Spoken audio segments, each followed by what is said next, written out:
Hello मेरे student लोग, कैसे हैं आप लोग। तो आज हम शुरू करने वाले हैं नीट की एक स्पेशल सीरीज जिसका नाम है एग्जाम हाइस्ट। और जिन लोगों ने मनी हाइस्ट देखी होगी उनको पता ही होगा कि एग्जाम हाइस्ट का क्या मतलब होता है। और जिन्होंने मनी हाइस्ट नहीं देखी, डोंट वरी, एग्जाम हाइस्ट देख लो और उसके बाद एग्जाम देने जाना, फिर पता लग जाएगा आपको मनी हाइस्ट का क्या मतलब था। तो सबसे पहले तो हम ये समझ लेते हैं कि हम इस सीरीज को कैसे आगे बढ़ाएंगे। हम इस सीरीज को जितना हो सके उतना ज़्यादा शॉर्ट रखने की कोशिश करेंगे, क्योंकि हमारा मेन मकसद है कम टाइम में ज़्यादा से ज़्यादा सिलेबस को कवर करना। दूसरी चीज़, किसी भी चीज़ को समझने के दो तरीके होते हैं, concept to question and second is question to concept. तो हम जाएंगे क्वेश्चन टू कॉन्सेप्ट, यानी कि टॉप टू बॉटम अप्रोच हम इस सीरीज में यूज करेंगे। पहले हम क्वेश्चन देखेंगे और उन क्वेश्चन पर बेस कंसेप्ट हम सीखेंगे, यानी कि जो क्वेश्चन हमने किया उस क्वेश्चन से ही हम कंसेप्ट समझ लेंगे। ये रिवीजन करने का सबसे अच्छा तरीका है और ये जो सीरीज है ये बेसिकली बनाई भी इसी पर्पज से गई है कि आपका रिवीजन कम टाइम में हो सके। तो हमारा आज का जो पहला चैप्टर है वो है यूनिट एंड डायमेंशन। हम ये देख लेते हैं कि हम यूनिट एंड डायमेंशन में क्या पढ़ने वाले हैं। तो सबसे पहले पहले नंबर का पॉइंट पढ़ेंगे, finding the unit and dimension of any constant. ठीक है, आप टेंशन मत लीजिए यहाँ पे क्या लिख रहा है, ये जस्ट मैं अभी बोल के आगे निकल जा रहा हूँ। आगे मैं आपको इसे एक एक करके अच्छे से समझाऊंगा, तो डोंट वरी, जस्ट पढ़े और आगे निकले। सेकंड नंबर पर हम पढ़ेंगे converting values from one unit to another, checking the correctness of given formula. तो ये सब हम 6 के 6 चीज़ें हम इसमें पढ़ने वाले हैं।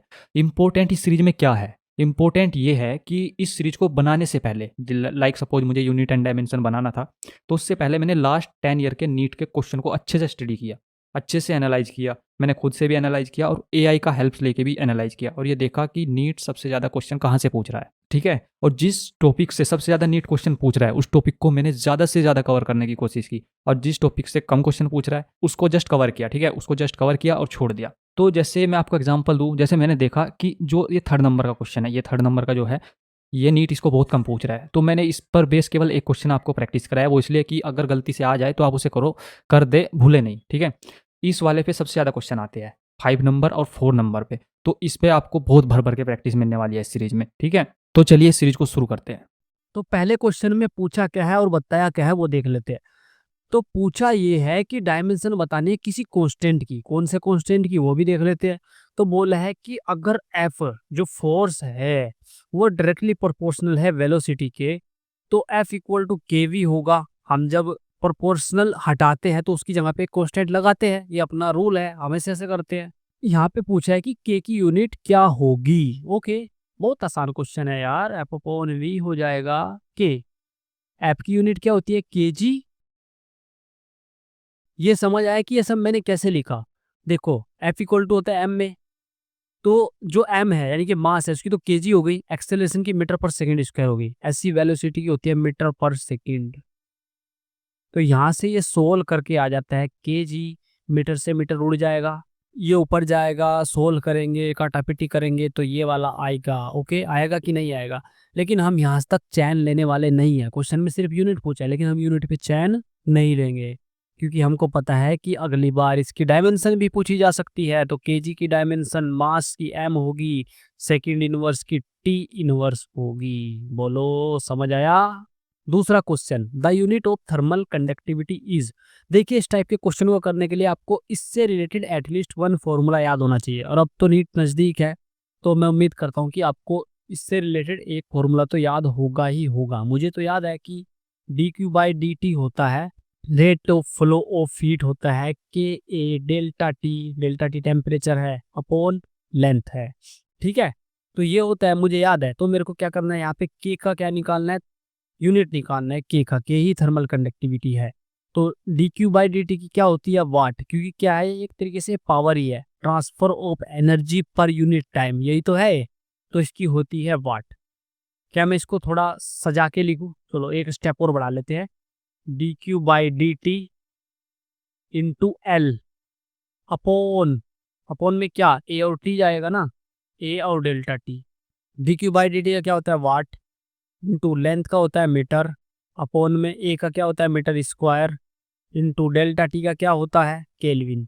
तो ये काटा पिटी करेंगे, ऊपर नीचे ले जाएंगे तो ये हो जाएगा ये वाला। क्या बोलो, समझ आ गया नहीं आया गया। डायमेंशन भी निकालेंगे, क्योंकि हो सकता है अगली बार वो बोल दे कि भाई डायमेंशन निकालो, या पूछा भी हो, मुझे नहीं पता। तो कैसे निकालेगा डायमेंशन, यहीं से देख लेते हैं, यहीं से रख लेते हैं। कैसे, D Q by D T का क्या होता है, D Q by D T होता है M L square T minus three. आप बोलोगे सर ये कैसे लिखा एकदम, तो भाई आसान है। डी क्यू क्या है, एनर्जी है, एनर्जी का क्या होता है M L square T minus two, upon time से डिवाइड कर दिया तो टी माइनस थ्री हो गया। Into L. एल का क्या होता है, लेंथ है ना, ये तो लेंथ का तो लेंथ ही होगा भाई। एरिया, एरिया का L square into delta T का केल्विन के। ठीक है, कोई कोई थीटा भी लिख देते हैं ऐसे, किसी किसी बुक में, किसी किसी बुक में इसका के लिख देते हैं, वो देख लेना आप, जैसा भी कुछ आंसर में दिया होगा वैसे आप लिख लेना। तो यहाँ से सोल्व करके आ जाता है, एम तो जुगा तू रहेगा, नहीं कट रहा, एल स्क्वायर से एल स्क्वायर गया क्या, गया, ये वाला तो गया, लेकिन ये वाला एल तो जिंदा है, ये एल बच गया, टी माइनस क्यू बच गया, और ये के ऊपर जाके माइनस हो गया, तो ये आंसर आ गया।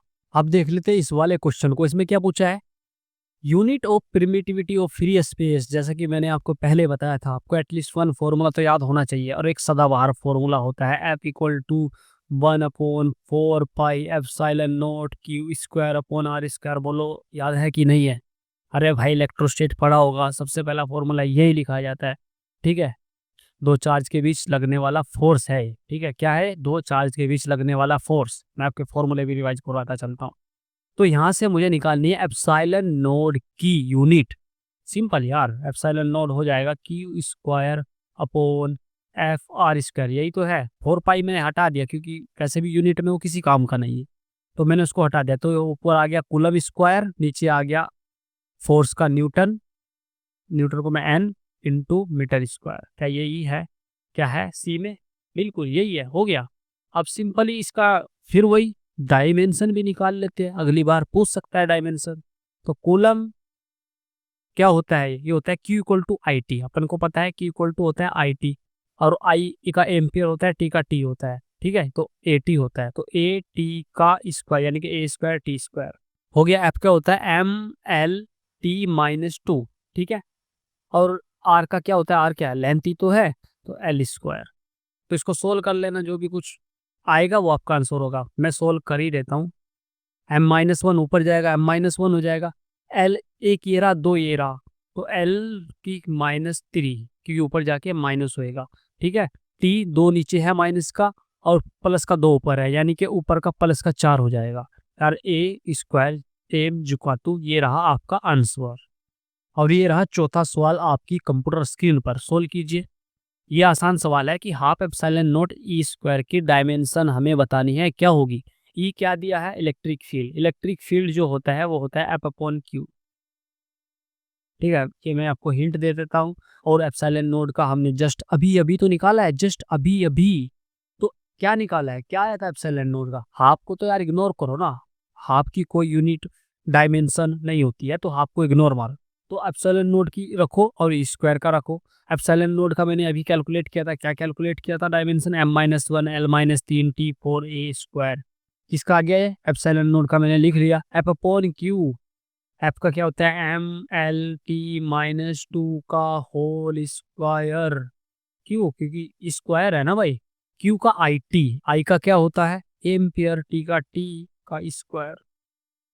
तो यार सोल्व कर लोगे, नहीं करोगे यार, मैं ही करूँ, चलो मैं ही कर देता हूँ। m-1 इधर है, m इधर है, लेकिन m का स्क्वायर है, ध्यान से देखो। इसको एक स्टेप और बढ़ा लेता हूँ यार मैं, कभी आप इसको इस ओनली में इस पे लगा देता हूँ, तो स्क्वायर हो गया, यहाँ भी स्क्वायर हो गया, यहाँ 4 हो गया, तो ये हट गया। ठीक है, ऐसे यहाँ पे स्क्वायर, यहाँ पे स्क्वायर, ये हट गया। तो एम स्क्वायर यहाँ पे है, m-1 यहाँ पे है, यानी कि एक m बचेगा। एल स्क्वायर यहाँ पे है, l-3 यहाँ पे है, यानी कि एक l बचेगा, वो भी माइनस वाला। t4 यहाँ पे है, और t स्क्वायर यहाँ पे है। ठीक है, लेकिन t-4 यहाँ पे है, तो इससे तो ये गया, तो ये ऊपर चला जाएगा t-2, ये वाला नीचे वाला ऊपर चला गया, दोनों आपस में कट गए। ए स्क्वायर यहाँ पे भी है, यहाँ पे भी है, तो दोनों क्या हो गया, कट गए। अभी कुछ बचा क्या, नहीं बचा, तो क्या यही मेरा आंसर हो गया, बिल्कुल यार, m-1 t-2 आंसर। एक यूनिट को दूसरी में कैसे कन्वर्ट करें। जैसे क्वेश्चन ये है कि एक न्यूटन को डाइन में कन्वर्ट करना है, डैन में कन्वर्ट करना है, तो इसका जो तरीका होता है, सबसे पहले तो तरीका समझते हैं। तरीका ये होता है कि जो ये न्यूटन है, न्यूटन तो एक शॉर्टकट यूनिट है, एक बड़े नाम को छोटा नाम दे दिया गया, न्यूटन एक शॉर्टकट यूनिट है, इसको देखकर हम नहीं बता सकते कि ये कितना डाइन होगा। तो सबसे पहले इसे फंडामेंटल यूनिट में कन्वर्ट करना पड़ेगा। जो न्यूटन की फंडामेंटल यूनिट होती है वो क्या होती है, केजी इंटू मीटर पर सेकेंड स्क्वायर, ये होती है। ठीक है, तो मैं लिखूंगा 1 केजी मीटर सेकेंड स्क्वायर, यही तो होती है ना, सेकेंड माइनस स्क्वायर क्योंकि नीचे में जाता है। ठीक है, ये ऐसा यूनिट में है, और मुझे बदलना है इसको सीजीएस में, क्योंकि डाइन किस में होती है, सीजीएस में। तो मुझे पता है जो केजी है, 1 केजी में 1000 ग्राम होते हैं, तो 1000 ग्राम 1000 ग्राम इंटू 1 मीटर में 100 सेंटीमीटर होते हैं। और जो सेकंड है, सेकंड तो उतने के उतने ही रहते हैं, ये नहीं बदलेगा। तो ये आएगा 10⁵ ग्राम सेंटीमीटर एंड सेकंड की पावर -2।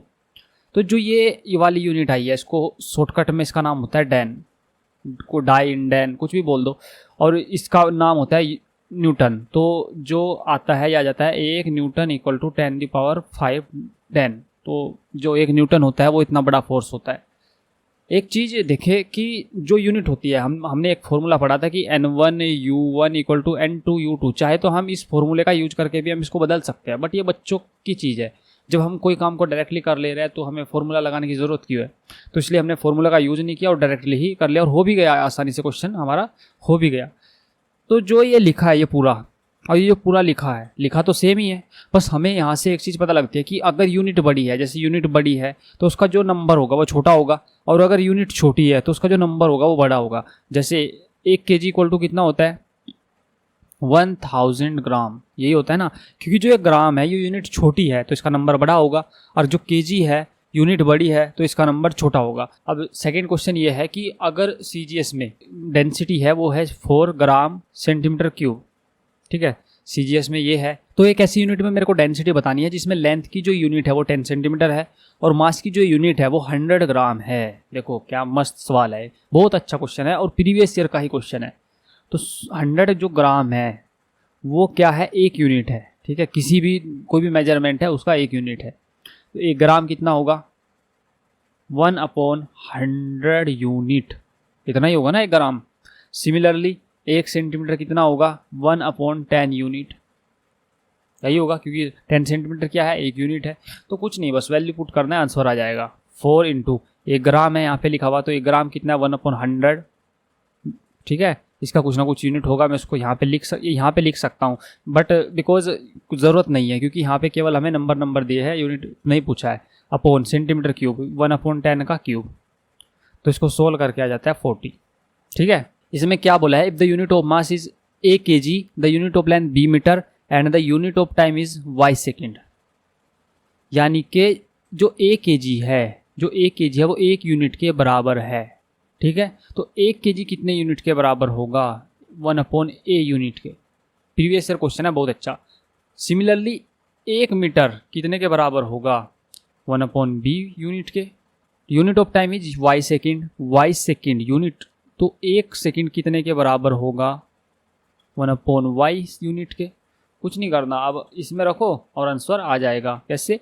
1 कैलोरी 4.23 जूल है, तो 4.23 जूल, क्या हम इसको लिख सकते हैं 4.23 जूल का? मैंने आपको बोला था कि किसी भी शॉर्टकट यूनिट को आपको फंडामेंटल यूनिट में बदलना है, तब जाके मेरा आंसर आएगा, क्योंकि जूल को देख के हम अंदाजा नहीं लगा सकते कि कैसे करे कैसे नहीं करे, तो फंडामेंटल में तो बदलना ही पड़ेगा। तो जूल की फंडामेंटल यूनिट क्या होती है? जूल क्या होता है? वर्क क्या होता है? फोर्स इंटू डिस्प्लेसमेंट, यही होता है ना। फोर्स का मैंने थोड़ी देर पहले कैलकुलेट किया था, क्या आया था मेरा? KG into metre into second की पावर -2। डी का क्या होता है? मीटर होता है, यानी कि यहाँ पे मीटर स्क्वायर हो जाएगा। तो इसका यहाँ पे आ गया 4.23 kg मीटर स्क्वायर सेकेंड की पावर -2। अब रख देते हैं आंसर में 4.23 kg की जगह, 1 kg की जगह कितना? 1/A। Similarly 1/B square, 1/ second का इन्वर्स है, ध्यान से देखना, सेकेंड का इन्वर्स है। तो जब मैं इस पर इन्वर्स करूँगा तो यहाँ पे -2 आएगा, ठीक है। तो ये आ जाएगा 4.23 A -1 B -2 एंड Y का पावर 2। प्रीवियस ईयर क्वेश्चन है और ये इसका आंसर आ जाएगा। तो कौन सा आंसर मेरा सही बैठता है? B मेरा सही बैठ जाता है, ठीक है। तो B इसका आंसर है। अब तीसरे नंबर पर आ जाता है कि हमें किसी भी गिवन फॉर्मूले का करेक्टनेस को बताना है कि ये करेक्ट है नहीं है। इस टाइप के क्वेश्चन वैसे तो नीट में बहुत कम आते हैं, मैंने देखा, जो मैंने एनालाइज किया तो मुझे बहुत कम या शायद दिखे ही नहीं, बहुत ना के बराबर क्वेश्चन इस टाइप के दिखे। लेकिन फिर भी हो सकता है पूछ ले, आपको 4 ऑप्शन दे दे, 1 2 3 4, और पूछ ले कि इनमें से कौन सा फॉर्मूला डायमेंशनली करेक्ट है। तो सिंपल है, बहुत ज़्यादा कुछ करना नहीं है, दोनों की डायमेंशन रखो, अगर दोनों तरफ सेम है तो ठीक है, अगर नहीं सेम है तो गलत है।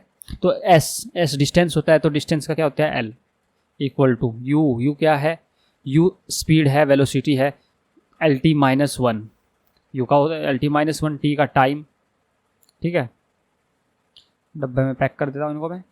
प्लस हाफ का तो कुछ होता ही नहीं है, ए का L T minus two into T square, तो हो गया L T minus one, T की मल्टीप्लाई करेंगे तो उड़ जाएगा ये, तो ओनली एल बचेगा, इधर भी प्लस एल बचेगा क्योंकि T minus to T square से उड़ जाएगा, तो एल प्लस एल एल ही होएगा। तो लेंथ इक्वल टू लेंथ हो गया, यानी कि जो है डायमेंशनली करेक्ट फॉर्मूला है। लेकिन आपको एक चीज़ बहुत ज़्यादा ध्यान देने की ज़रूरत है कि अगर कोई फॉर्मूला डायमेंशनली करेक्ट है, इसका मतलब ये नहीं है कि वो फॉर्मूला करेक्ट ही हो सकता है वो रॉन्ग हो सकता है, ठीक है। बट क्वेश्चन में आपसे यही पूछा जाएगा कि ये डायमेंशनली करेक्ट है या नहीं है, ये नहीं पूछा जाएगा कि आप बता दीजिए करेक्ट है, मतलब 100% करेक्ट है नहीं है, क्योंकि वो हम केवल डायमेंशन चेक करके नहीं बता सकते। Driving a formula based on given independent, इसमें क्या रहता है कि हमको कुछ डिपेंडेंसी दे दी जाएंगी कुछ फिजिकल क्वांटिटी के ऊपर, तो हमको एक फॉर्मूला ड्राइव करना रहता है। जैसे if force F velocity V and time T are taken as fundamental unit then the dimension of mass, तो हमें मास की डायमेंशन बतानी है फोर्स वेलोसिटी एंड टाइम को फंडामेंटल यूनिट मानकर, ठीक है। तो इन क्वेश्चन को करने का तरीका क्या होता है कि हम मास के प्रोपोर्शनल में रखेंगे फोर्स की पावर ए, ठीक है, और वी की पावर बी एंड टी की पावर सी, ऐसा ही तो होता है डायमेंशनल फॉर्मूला। कुछ कुछ ऐसा ही तो दिखता है कि मान लेते हैं कि जो फोर्स का पावर है वो ए आएगा, वेलोसिटी की पावर है बी आएगा, टाइम की पावर जो है सी आएगा। तो मास का क्या होता है, मास का तो एम होता है, ठीक है, इक्वल टू ले लेता हूँ, और यहाँ पे कोई के कांस्टेंट आएगा, जो के कांस्टेंट होता है वो डायमेंशन लेस होता है, तो उसकी डायमेंशन लिखो ना लिखो कुछ फर्क नहीं पड़ेगा।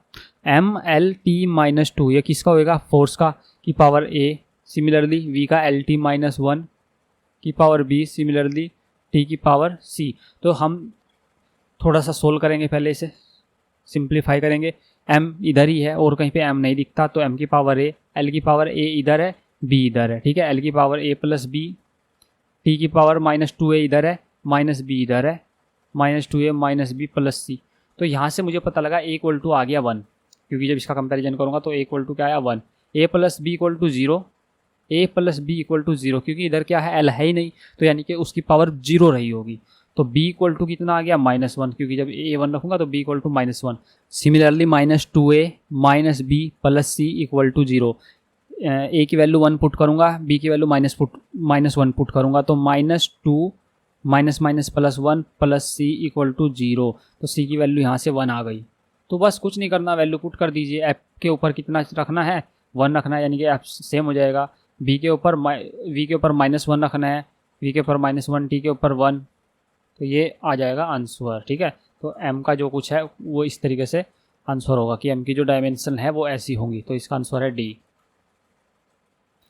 If force and acceleration and time are chosen as the fundamental physical quantity, find dimension of energy। Same ही तो क्वेश्चन है यार, कि एनर्जी जो है वो डायरेक्टली प्रोपोर्शनल है फोर्स के, एक्सेलरेशन के एंड टी के। तो ए बी सी पावर मानो इनकी कि ऐसे कुछ है, और दोनों तरफ की डायमेंशन रखो और कैलकुलेट कर लो, तो आपका आंसर बी आ जाएगा। आई होप कि आप इसे कैलकुलेट कर लोगे। और इसका एक दूसरा तरीका भी होता है कि कैसे, दूसरा तरीका कैसे होता है कि आप पहले ऑप्शन को चेक करो, अगर पहले ऑप्शन की डायमेंशन रखने के बाद, ठीक है, मास की डायमेंशन बच गई, सब काटा पीटी हो गई, सब कट गया कुछ, ठीक है, कटने के बाद क्या हुआ, मास बच गया, तो वही मेरा आंसर है। पहले में नहीं हुआ, दूसरे में नहीं, तीसरे में नहीं, चौथे में। तो यही चीज़ हम शॉर्टकट इस वाली ट्रिक इसमें अप्लाई करेंगे। हम पहले दूसरे में यूज नहीं करके देखेंगे, हम केवल बी में यूज करेंगे, क्योंकि हमें ऑप्शन का पता है कि हमारा कौन सा आंसर सही है। मैं जस्ट प्रूव करना चाहता हूँ कि आप ऐसे भी क्वेश्चन को कर सकते हो। तो ई की जो डायमेंशन होती है वो होती है M L square T minus 2। मैंने आपको पहले ही बोला था कि आपको कम से कम 5-7 डायमेंशन जो होती है मैं याद होनी चाहिए, जैसे फोर्स की हो गई, एनर्जी की हो गई, वर्क की हो गई, और पावर की हो गई, मोमेंटम की हो गई, ये 2-4 आपको याद होनी ही चाहिए। तो मैं बी में लिखता हूँ, एफ का होता है एम एल टी माइनस 2, ए क्या है, acceleration, L T minus 2, T क्या है, टाइम का तो टाइम ही होगा, टी स्क्वायर, तो एम तो एक ही मिला यहाँ से, एल एक इधर है, एक इधर है, 2 मिल गया, टी माइनस 2 इधर है, एक इधर है प्लस का, तो प्लस और माइनस तो कट जाएगा, ओनली टी माइनस 2 बचेगा। तो देखो ये सिमिलर इसके आ गया, ठीक है। तो यही तो मैं बताना चाहता था आपको कि आप ऑप्शन से भी जा सकते हो अगर आप चाहो तो। नेक्स्ट क्वेश्चन ये है, physical quantity of the dimension of length that can be form out of see this. तो जो लेंथ है वो डिपेंड कर रही है किस किस पे, सी पे, सी की power let suppose A, and G की power let suppose B, and E square upon 4 pi epsilon naught की पावर सी। देख सिमिलर क्वेश्चन है, लेंथ की तो पता ही है आपको एल होती है। ऐसे सी की रखेंगे, सी क्या है यहाँ पे, सी है वेलोसिटी है, एल टी माइनस वन होती है कि पावर है। ऐसे आप जी की रखेंगे, कैपिटल जी ग्रेविटेशन कॉन्स्टेंट की डायमेंशन रखेंगे, इस वाले की डायमेंशन रखेंगे और दोनों तरफ कंपैरिजन करके ए बी सी की वैल्यू निकाल लेंगे। ठीक है, अब इस वाले की डायमेंशन कैसे निकालेंगे इतने बड़े की, तो इसका मैं आपको हिंट दे देता हूँ कि जो एफ होता है वो होता है 1/4 pi epsilon nought E square upon R square. क्योंकि यहाँ पे क्या होता है ना, चार्ज होता है, तो चार्ज की जगह पे आप ई रखो या क्यू रखो फ़र्क नहीं पड़ता, तो एफ आर स्क्वायर इसकी डायमेंशन आ जाएगी ये इस वाले की। ठीक है, तो आप इसकी जगह पे एफ आर स्क्वायर भी रख के यूज कर सकते हो। तो आई होप कि आप इस क्वेश्चन को कर लोगे। Next question, if dimension of critical velocity V C of a liquid flowing through a tube are expressed as, तो वी सी जो है वो है ईटा की पावर एक्स, रो की पावर वाई एंड गामा की पावर जेड। तो बोला क्या है, बोला ये है value of X Y and Z बताना है क्या होगा। सिंपल है यार, वी का क्या होता है L T minus one, comparison ही करना है और कुछ करना ही नहीं है इसमें। एल टी माइनस वन, ठीक है, इक्वल टू ईटा की मैंने पहले लिख के रखी हुई है, आप चाहो तो इसे याद करो या फिर 6 पाई ईटा आर वी का यूज करके यहाँ से कैलकुलेट भी कर सकते हो। ओके, तो ईटा क्या होता है M L minus one T minus one की पावर एक्स। रो क्या दिया है डेंसिटी, और डेंसिटी क्या होता है M L cube, M L minus cube, ठीक है, की पावर वाई। और ये गामा क्या है यहाँ पे, ये गामा है, ठीक है, मैंने उल्टा सीधा लिख दिया लेकिन ये गामा है। तो गामा है भाई यहाँ पे डेंसिटी ऑफ एंड रेडियस तो रेडियस तो एल होगा की पावर जेड। ओके, तो यहाँ से आ जाएगा क्या एम, पहले एम को देख लेते हैं, एम की पावर एक्स यहाँ से आएगी, वाई यहाँ से आएगी, यानी कि एक्स प्लस वाई। उसके बाद एल को देख लेते हैं, माइनस एक्स यहाँ से आएगी, माइनस 3y यहाँ से आएगी, और 2 यहाँ पे है, सॉरी जेड यहाँ पे है। टी को देख लेते हैं, माइनस एक्स इधर से आएगा, बाकी जगह से कुछ आने वाला नहीं है, क्या आएगा, नहीं आएगा। तो एल टी माइनस वन के ये इक्वल है। अब कंपेरिजन करते हैं, minus X equal to minus one, यानी कि एक्स इक्वल टू आ गया 1, X plus Y equal to 0, क्योंकि मैम वाली टर्म उधर नहीं है, तो y इक्वल टू आ गया -1। जब मैं x को +1 रखूँगा, minus X minus 3y plus Z equal to 0, क्यों, क्योंकि ये वाली टर्म इधर है तो 1 आएगा भाई, 1। ठीक है, तो रख देते हैं x की वैल्यू 1 लिख रखेंगे, x की वैल्यू जब मैं 1 रखूँगा तो ये आ जाएगा -1 एंड -1 इधर ऑलरेडी दिया हुआ है, तो minus minus +3 plus Z equal to 0 नहीं 1। ओके, तो इधर -1 +2 बच्चा, इधर जाके जेड आ जाएगा -1। आई होप कि आपको समझ आ गया होगा कि जेड -1 कैसे आया। तो आंसर मेरा क्या आएगा 1 -1 -1। ठीक है, तो सी मेरा आंसर हो जाता है, हमारा आंसर हो जाता है। तो यहाँ तक हमने ये वाला कंसेप्ट भी ख़त्म कर लिया।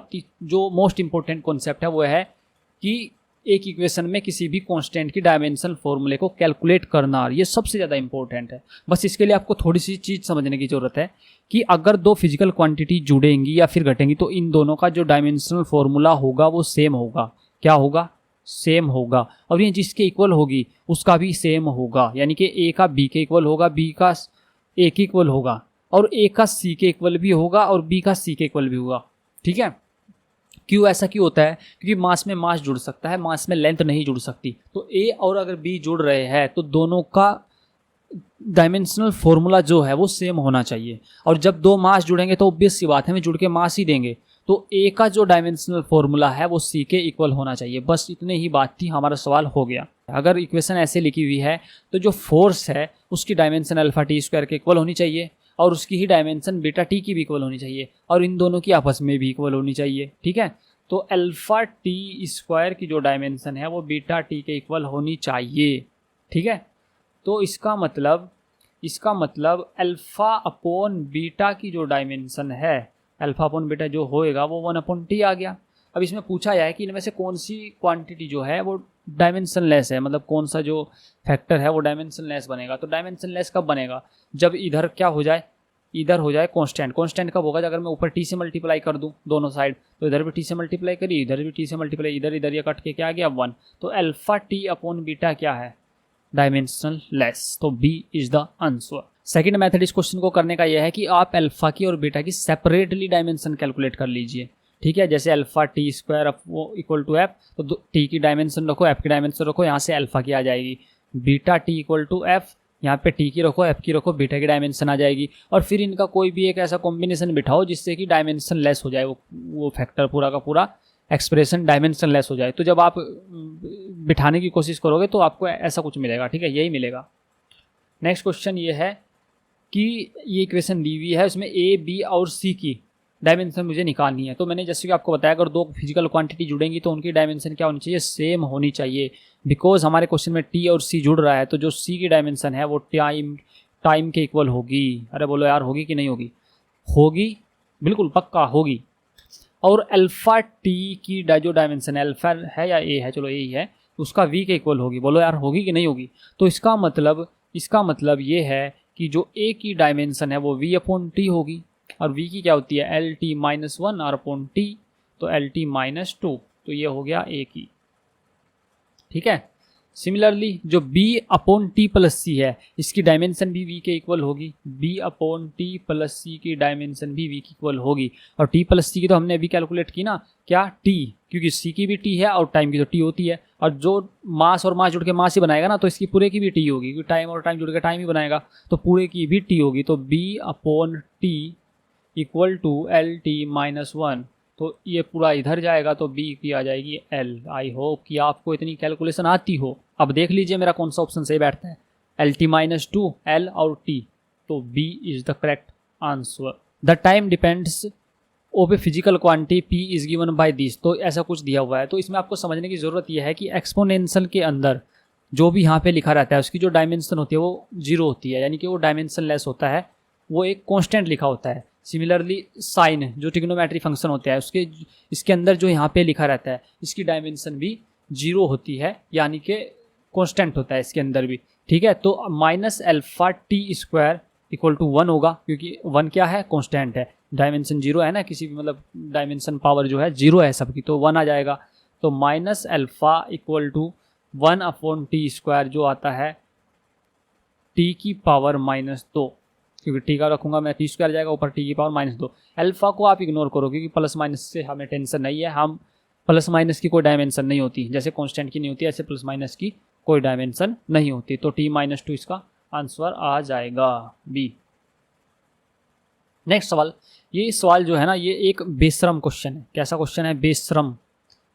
इसको आप बेशरम सवाल लिख लीजिए, क्योंकि ये नीट 2025 में भी टपक सकता है, ये कभी भी आ जाता है। ये जे एडवांस में आया है, जे मेंस में आया है, नीट में आया है, हो सकता है AIPMT में भी आया हो, 2-4 पेपर और होंगे जिसमें आया होगा, बट क्वेश्चन आसान है। एक ही डायमेंशन इसमें पूछी है, तो कैसे करेंगे?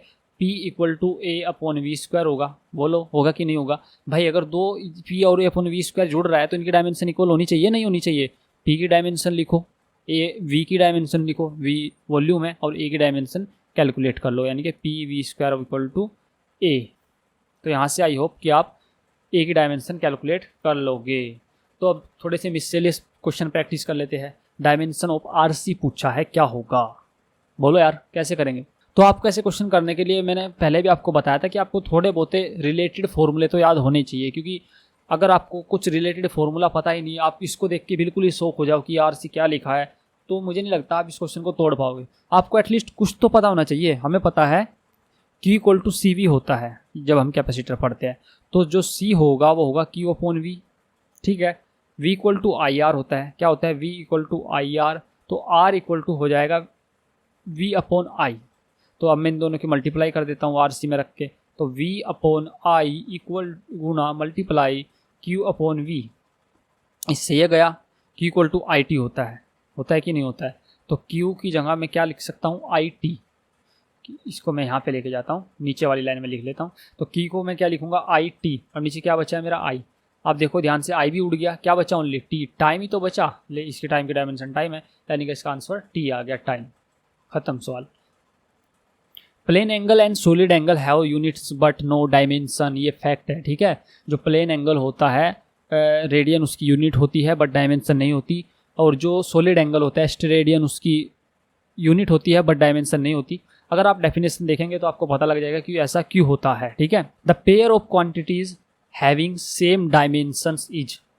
देखो ऐसे क्वेश्चन फिर से वही है कि अगर आपको इसका डायमेंशन निकालना है तो एटलीस्ट आपको एक फॉर्मूला तो पता होना चाहिए ना, जिससे आप या तो आपको डायरेक्टली इम्पल्स की डायमेंशन याद हो, जो कि हर एक क्वांटिटी की आप डायमेंशन याद नहीं कर सकते, तो 5-6 आपको याद होनी चाहिए। बाकी आपको निकालने आनी चाहिए कि आप कैसे इम्पल्स तक पहुँचे, सरफेस टेंशन तक आप कैसे पहुँचे। तो ये क्वेश्चन मैं आपको होमवर्क में दूंगा, क्योंकि इससे क्या होगा ना, आपकी 1 2 3 4 5 लगभग 5 डायमेंशन आप निकालना सीख जाओगे। और इसका ऑप्शन जो है सी सही है, क्योंकि वर्क होता है F इंटू डी और टॉर्क होता है F इंटू डी, दोनों में F आ रहा है और D आ रहा है, तो इसलिए इन दोनों की सेम होगी। The ratio of the dimension of Planck constant and that of moment of inertia is the dimension of, तो H अपॉन I की डायमेंशन पूछी है, I मोमेंट ऑफ इनर्शिया के लिए लगाते हैं, हम लिखते हैं, तो H upon M R square किसने पूछी है, हमें पता है E equal to H mu होता है। तो क्या मैं H को लिख सकता हूँ E अपॉन म्यू लिख सकता हूँ, तो यहाँ पे आ जाएगा E upon mu M R square. E की जो डायमेंशन होती है वो होती है M square T minus 2 into mu की होती है टी माइनस 1, एम की होती है कैपिटल एम, आर स्क्वायर की होती है एल स्क्वायर। इस पूरे से ये वाला पूरा उड़ गया, बोलो उड़ा कि नहीं उड़ा। ऊपर t-1 है, ऊपर जाके प्लस होएगा, तो t-1 ऊपर बचेगा। t-1 किसकी है, फ्रीक्वेंसी की।